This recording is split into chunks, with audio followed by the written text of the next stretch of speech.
Dear students, class 10th biology chapter 6 control and coordination. इस chapter में दो चीजें पढ़ना है, control and coordination in humans and control and coordination in plants. Control and coordination in human की बात करते हैं तो दो सिस्टम मिलकर से कंट्रोल करते हैं, एक नर्वस सिस्टम, एक एंडोक्राइन सिस्टम। नर्वस सिस्टम में सीएनएस और पीएनएस आता है। सीएनएस का फुल फॉर्म है सेंट्रल नर्वस सिस्टम, पीएनएस का फुल फॉर्म है पेरिफेरल नर्वस सिस्टम। सीएनएस में ब्रेन और स्पाइनल कॉर्ड आता है। ब्रेन में भी आपका fore brain, mid brain and hind brain आता है। पीएनएस में सोमैटिक नर्वस सिस्टम आता है, ऑटोनोमिक नर्वस सिस्टम आता है। ऑटोनोमिक में सिंपैथेटिक और पैरासिम्पैथेटिक आता है। एंडोक्राइन सिस्टम की बात करते हैं तो pituitary gland, thyroid, parathyroid, adrenal, pancreas, testis, ovaries. फिर इसके बाद हमें पढ़ना है control and coordination in plants. सबसे पहले control and coordination in humans के बारे में पढ़ते हैं। कोऑर्डिनेशन क्या होता है? हमारे बॉडी में अलग अलग ऑर्गन मिलकर सिस्टमेटिक मैनर से जो रिस्पांस प्रोड्यूस करते हैं, प्रॉपर रिस्पांस प्रोड्यूस करते हैं, उन्हें बोलते हैं कोऑर्डिनेशन। स्टिमुली क्या होता है कि इन्वायरमेंट में चेंज होने की वजह से ऑर्गेनिज्म जो रिस्पॉन्स करता है उसे स्टिमुली कहते हैं। जैसे टचमीनाट का प्लांट हुआ, स्टिमुलस जो कि प्लांट्स में उसका एग्जांपल है। और कोई हॉट ऑब्जेक्ट अगर हमारे हाथों से टच हो जाता है तो जो हमें हीट फील होता है वो स्टिमुली है। जो हम वहां से हॉट ऑब्जेक्ट को टच करने के बाद जो विड्रॉल करते हैं अपना हाथ वहां से, वो होता है रिस्पॉन्स। रिस्पॉन्स आपका तीन टाइप का है बॉडी में, एक वॉलंटरी है, एक इनवॉलंटरी है, एक रिफ्लेक्स एक्शन। वॉलंटरी की बात करते हैं तो ऐसे रिस्पॉन्स जो हमारे कंट्रोल में होते हैं उसे वॉलंटरी रिस्पॉन्स कहते हैं। इनवॉलंटरी जो हमारे कंट्रोल में नहीं होते हैं। रिसेप्टर एक specialised of some nerve cells है जो कि डिटेक्ट करता है इंफॉर्मेशन एनवायरनमेंट से। रिसेप्टर को क्लासिफाइड किया गया है 5 में, जैसे कि हमारे बॉडी में सेंसरी ऑर्गन होता है। पहला है फोनोरिसेप्टर्स जो प्रेजेंट होता है ईयर में। ईयर का फंक्शन होता है हियरिंग और बैलेंसिंग में। फोटो रिसेप्टर की बात करते हैं तो आइज में होता है जो देखने का काम करता है।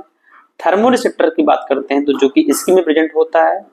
थर्मो मीन्स टेम्परेचर होता है, टेम्परेचर चेंज जो होता है स्किन से ही पता चल जाता है टच होने के बाद। ऑल्फैक्टरी रिसेप्टर की बात करते हैं जो कि नोज में प्रेजेंट होता है। नोज का फंक्शन होता है detection of smell. Gustatory receptor की बात करते हैं तो जो कि टंग में प्रेजेंट होता है, काम होता है इनका टेस्ट को डिटेक्शन करने में कि जो भी चीजें खा रहे हैं खट्टा है या मीठा है या सॉल्टी है, नमकीन है।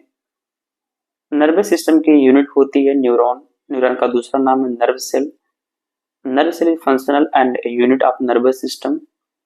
नर्वस सिस्टम का फंक्शन होता है इंफॉर्मेशन रिसीव करता है एनवायरनमेंट से, इंफॉर्मेशन रिसीव करता है वेरियस बॉडी पार्ट से to act according to through muscle and gland.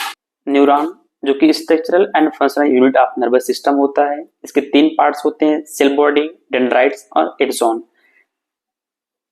Nerve cell का डायग्राम है जो कि न्यूक्लियस बना हुआ है यहाँ पे, सेल बॉडी है, डेंड्राइट्स है, डेंड्राइट्स फिर एक्सॉन है, फिर नर्व एंडिंग है। साइटोन की बात करते हैं तो साइटोन आपका स्टार शेप का होता है, उसमें हेयर लाइक स्ट्रक्चर प्रेजेंट होते हैं, बाहर निकला हुआ होता है, जिसे डेंड्राइट्स कहते हैं। डेंड्राइट्स का काम होता है इंपल्स रिसीव करना एक अनदर न्यूरॉन से। एक्सॉन का काम होता है इंपल्स रिसीव करना सेल बॉडी से और इसे एक्सॉन टर्मिनल तक पहुंचाना। एक्सॉन के अराउंड में इंसुलेटेड कवरिंग होती है जिसे माइलिन शीथ कहते हैं। सिनेप्स क्या होता है? 2 न्यूरॉन के बीच में जो गैप होता है, जो जंक्शन होता है, उसे सिनेप्स कहते हैं। द जंक्शन और gap between 2 nerve cell called synapse.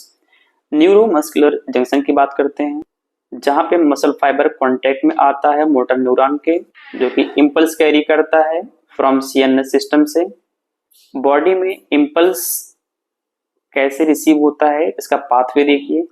सबसे पहले डेंड्राइट्स से सेल बॉडी एक्सॉन जाएगा, एक्सॉन से नर्व एंडिंग से सिनेप्स, जो कि 2 न्यूरॉन के बीच में क्या होता है, गैप होता है। फिर सिनेप्स के बाद क्या होता है, फिर इसको दूसरी न्यूरॉन की जो डेंड्राइट होती है उसे रिसीव करती है, फिर ऐसे इंपल्स कैरी होता है। बॉडी में न्यूरॉन 3 काइंड्स के पाए जाते हैं। एक सेंसरी न्यूरॉन होता है, एक मोटर न्यूरॉन, तीसरा कनेक्टिव और रिले न्यूरॉन के नाम से जानते हैं इसको। सेंसरी न्यूरॉन का काम होता है इंपल्स कैरी करना सेंस ऑर्गन से मेन नर्वस सिस्टम तक। मोटर का काम होता है कि मेन नर्वस सिस्टम से इंपल्स कैरी करता है इफेक्टर के लिए। कनेक्टिव रिले न्यूरॉन बोलते हैं जो सेंसरी और मोटर को कनेक्ट करने का काम करता है। कंट्रोल एंड कोऑर्डिनेशन के पार्ट 1 में हमने पढ़ लिया नर्वस सिस्टम क्या होता है, नर्वस सिस्टम किससे मिलकर बना हुआ है, इसका फंक्शन क्या होता है। पार्ट 2 में हम लोग पढ़ेंगे ब्रेन के बारे में। सो पार्ट 1 का कंप्लीट नोट्स कमेंट में टेलीग्राम का लिंक दिया हुआ है जो कि आप फ्री में पीडीएफ डाउनलोड कर सकते हैं। Thank you.